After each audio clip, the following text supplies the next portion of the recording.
the Islamic ruling on celebrating birthday? And what is the Islamic ruling in participating in birthdays? Because you get invitations from people for birthdays. So before we answer a question, we need to understand that where does a practice come from is very important. For example, if I was to ask any of you here that is it permissible for a Muslim to participate in a Hindu religious ceremony, everybody would know that no, it's not. But when it comes to birthdays, we hear from a lot of people that this is not a religious celebration. This is something that is just a cultural celebration. And some people say it was invented in Europe and some people in other areas.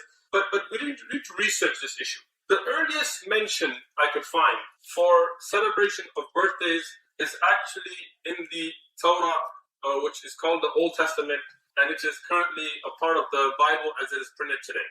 When we look at Genesis 40, verse 20, we find in it, now it came to pass on the third day, which was the Pharaoh's birthday, and he made a feast for all his servants. So who started the tradition of birthdays as far as we can find in historic records is the Pharaohs, not the Anbiya, not Ibrahim alayhi salam, not Musa alayhi salam. In fact, in the Old Testament, the Torah, or the New Testament, the Injil, or the Quran, or the Zabur, we don't find a single prophet or a pious man celebrating their birthdays, only the wicked. But you could say, okay, that was something in the past, and that's how it started, but it's not a religious thing today. We don't celebrate it religiously.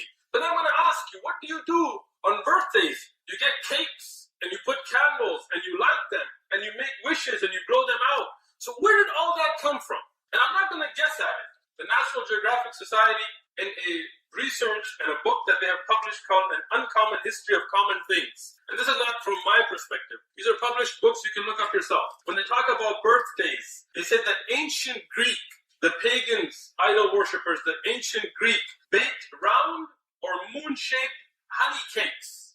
And they were as a tribute, a religious ritual, a tribute to Artemis, the moon goddess. This was a religious practice. And the candles were lit so the moon glow can be imitated in the ritual that they did for Artemis, the moon goddess. And this is where we find that lighting candles, blowing them out, making wishes, this was a way of ibadah for them. And that's why they would say, don't tell anybody about your wish, because this was a prayer they were making to a moon goddess.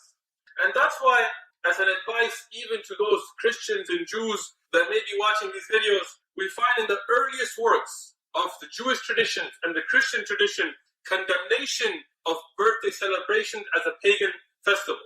And that's why Origen Adamantus, who was from 184, as they say, AD, he wrote that Christians should not only refrain from celebrating their birthdays, but should look at them with disgust, because this is a pagan religious ritual. This was even in the writings of Christians. When we look at who loves this holiday, who is the one that sticks to it, we find in the Satanic Bible, written by Antoine Sandor Lavey. He wrote what's called the Satanic Bible, and you can find it. And he wrote in it that the highest of all holidays in the Satanic religion is the date of one's own birth. This is the most beloved, the most practiced, and the highest of the festivals of those who worship Shaitan. And what do we find in our religion in Islam?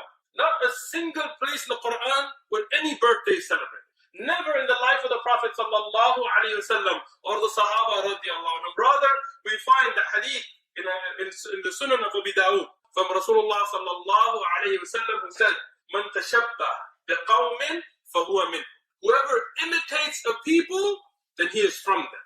So when we celebrate birthdays, who are we imitating? The pharaohs, the Greeks, or the Satan worshippers who consider this their highest holiday? And that's why when we look at the hadith of Sahih al-Bukhari, where Rasulullah sallallahu alaihi wasallam told us, a person is with whom he loves. So on the Day of Judgment, if you want to be raised with Satan worshippers and the pharaohs and the Greek mushrikeen, khalas, birthdays are yours. But if you want to be raised with Rasulullah sallallahu alaihi wasallam and the Sahaba and the Salihin, then birthdays are not permissible in Islam. Not to celebrate your own, not to participate in any others.